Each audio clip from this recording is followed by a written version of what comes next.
welcome to the Festival TV studios. How are you? I'm great. Why don't you introduce yourself and tell us what you do? Well, that's interesting. My name's Rachel Jordan, Yeah. and I work for the Church of England. I'm their Mission and Evangelism Advisor. That's a big title. So what does that actually do? Yeah, on any given day, no 2 days the same. That's cool. So sometimes it's research, sometimes it's consultancy, sometimes it's speaking, sometimes it's running a new project. And also we have this amazing network that in each diocese there's one or two people with that brief as well, with mission evangelism or fresh expressions or church growth. And part of my job is to make that network really work well, to lead that network and run that network. So it's a really varied job. You sound like you got really exciting breadth. And what's some of the exciting things that you see happening across the country that we can be excited about? I think that where we are really intentional about doing mission evangelism, we're seeing people come to faith, and that's really cool. Exciting to me.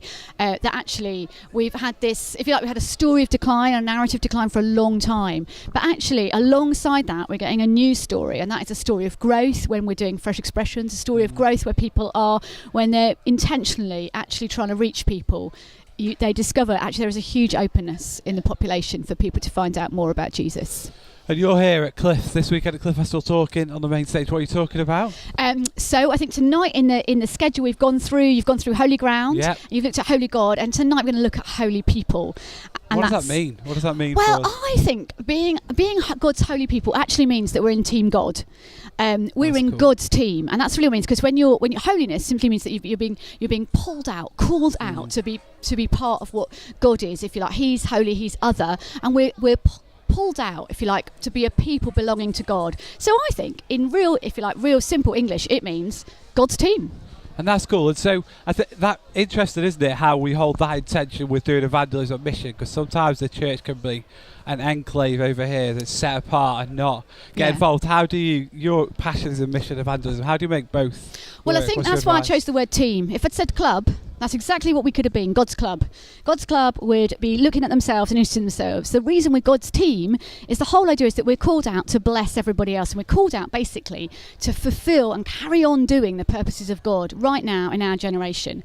And we're part of a team that spans all generations, all continents, all countries, but it's an active team. Yeah. So it's not for its own sake. When you're in a team, the team always has a goal and a purpose. And so when God calls us to be His holy people, He's actually calling us, hey, join the team and then carry on with my purposes in the world. That's a really big concept, and we'll hear more when you unpack some of that tonight. What are some of we're talking about holy ground this weekend. What are some of the people and things that from the past that have inspired you? People who have gone over the ground before. Who are some of those people? Oh, I have some great heroes and heroines of faith. I studied, did quite a lot of studying, and some of them were joyful news evangelists who actually came out from good. Cliff College. Discovered an amazing woman called Mary Ann Dixon. She was actually called Mary Ann Hill when she was a joyful news evangelist. And the joyful news evangelists, they came out from Cliff, and they went off like in caravans, and they did little missions, horse-drawn caravans. That's cool. Caravan would get dropped in a village, and they'd stay there, and they'd run a mission, and they'd bring people to faith, and they'd start a new work. So they're really inspiring. And one of those women, on one of those mission trips, she met a man called Frank, who was the local postman in one of these villages. No way. And she had to choose, because in those days, women, if you got married, you gave up whatever you were doing. Yeah. So it wasn't a joyful news evangelist for being, funny. If you were in the civil service or a teacher, you also, when you got married, you retired from work. And so she had to make this difficult choice. Would she stay as a joyful news evangelist, or was she going to marry Frank the postman?